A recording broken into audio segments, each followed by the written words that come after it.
I keep my seeds in this little container. I got it at Michael's. It is a photo container. So each one I kind of label it. So this is pole beans. I'm going to have bush beans, carrots, radishes, etc. So I'm going to go through each one of these and just get an idea of what kind of seeds I've got and if I need to fill in any.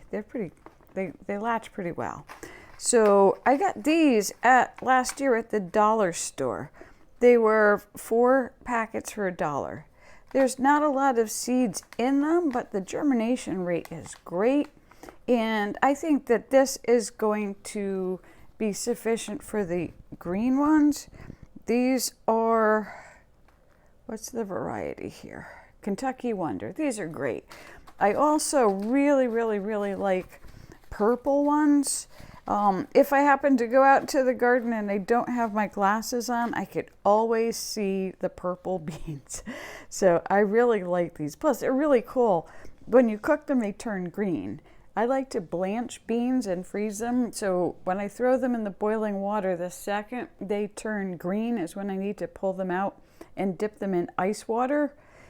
And that's when they're done blanching.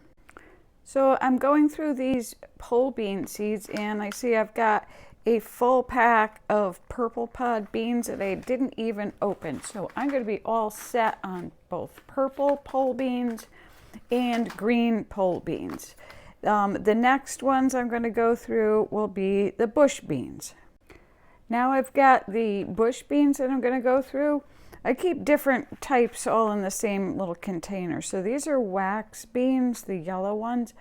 I don't grow too many of these. I do like the color and they look great in 3-bean salad, but that was one of the few things I use them for. But again, for 25 cents, 1 packet is going to be sufficient, but I do have several.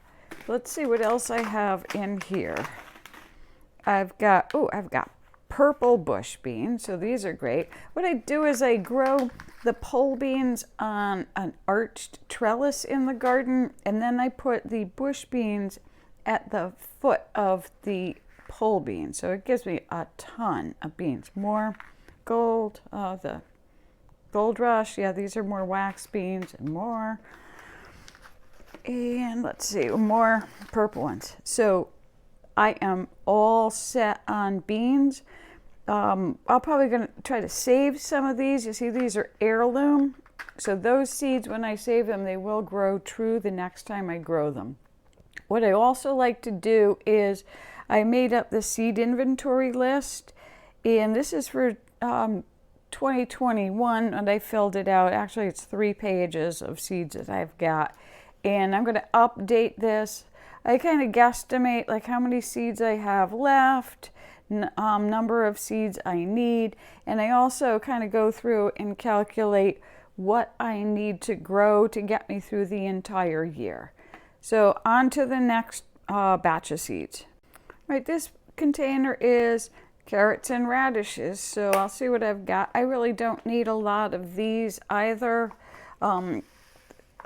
Radishes I grow very early in the season and I mix them with carrot seeds. What happens is the radishes are going to mature in about 19-20 days, and then I will pull those out and they automatically are going to thin the carrots, which all of these seeds are really, really tiny. So I mix them with some sand just to spread them out a little bit better, and I plant them in like a square foot or 2 of my garden. So it looks like I am going to be kind of set with that. I also have some cabbage seeds in here. I probably only need 1 or 2 of those. I don't need too many cabbage plants. Brussels sprouts, I tried those once one year and it wasn't very successful, but I'll probably try 1 or 2 plants again. This is a different variety of radishes. I get all these burpee seeds at a local discount store that has them for 40% off of the list price, and they are for the current growing season. So that's one of the reasons too why I want to get this, go through all of this today, because I'm going to stop over there and see if I need to fill up on anything. So yeah, more carrots, and so I think I'm all set with that one. Oh, for lettuce now, I'm going through these lettuce seeds. what I do is I kind of sow in succession, and that means I'll sow some seeds and then I'll wait, maybe like 5-6 days, and then I'll sow some more. So what that means is the lettuce is going to start to come up, I'll harvest it, and then the next batch will be coming up. I like to grow this. Black-seeded Simpson is really easy to grow. It's a leaf lettuce, and it comes out like a lime green. And then there's like this burgundy leaf lettuce as well.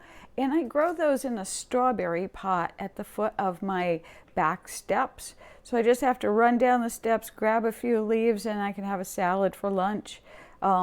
It's really convenient, and lettuce does not have a deep root system, so it does really well in this cobalt blue strawberry pot, and plus it looks really pretty. That lettuce was the only seed I thought I was going to have to buy, but it looks like I'm all set. I might pick up some more of this burgundy, but the seeds are real tiny. But yeah, maybe another packet of those will do. Okay, I've gone through a bunch of packets, and now I'm going to go through the squash.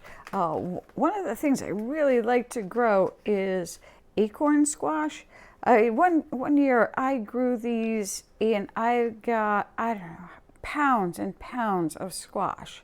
And it was enough for Thanksgiving for over 20 people, with each person having half a squash. And at that time, this squash was going about 99 cents a pound in the grocery store. And I think I had gotten maybe 20 pounds, maybe more, just from just a few plants. So if you look at this, it's $2.79 for a packet of seeds. And there's quite a few seeds in here. And these are very long vines that these grow along the ground. So I usually put them on the edge of the garden and let it go out towards what I call the wild corner of my yard that doesn't, need a lot of attention or mowing. So these can kind of grow freely. So I'm looking forward to growing those this year. I've got tons of zucchini and also yellow squash. I like to just take zucchini, blanch it quick and freeze it, and then I use it throughout the winter to make minestrone. I also shred the zucchini and freeze it and use that for zucchini bread. I've got a lot of recipes to use zucchini. So it looks like I am very well set with squash seeds, and again, more from the dollar store. So I'm good on those. Of the vegetables that I have to go through are tomatoes. Now I like to do several types of tomatoes. I like to do the cherry tomatoes. And those are great. I put them in salads, some pasta salads. So again, they got these at the dollar store. I usually do no more than 3 of those plants because those produce a lot. I do maybe 1 beefsteak tomato plant. And then the rest I do are paste tomatoes because I make a lot of spaghetti sauce to can and keep throughout the year. I usually make up to 32 quarts. Usually I'll go through at least 20-25 quarts a year. So I like to keep a lot on hand. And I really love these yellow pear tomatoes. They're tiny. They're like this big. They're so cute, and they look great in salads. I like Super Sweet 100 for cherry tomatoes. You can see, look at that. Look at how many there are on one big bract. These are really high in vitamin C, and I love them. And then here's some more Romas. So it looks like I'm all set with tomatoes. And another thing I wanted to add is if you have food stamps, you can get seeds with your food stamps. It will cover that, and some vegetable plants as well.